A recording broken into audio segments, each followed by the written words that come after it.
In this video, I'm going to show you how to add image upload in Adalo. In my example, I have a products page that displays a list of items, and when someone clicks on Add New Product, they are taken to a form screen. On this screen, I also want users to be able to upload an image.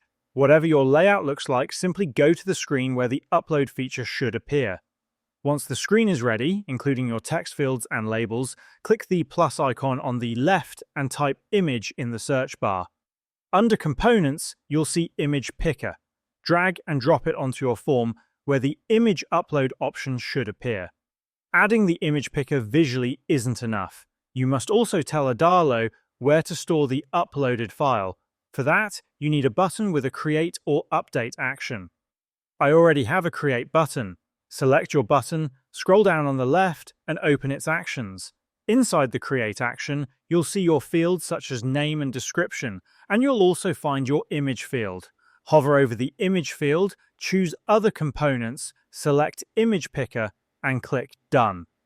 This tells Adalo that whatever image the user uploads will be saved inside the image property of the product record. Now open your preview page and refresh so the changes apply.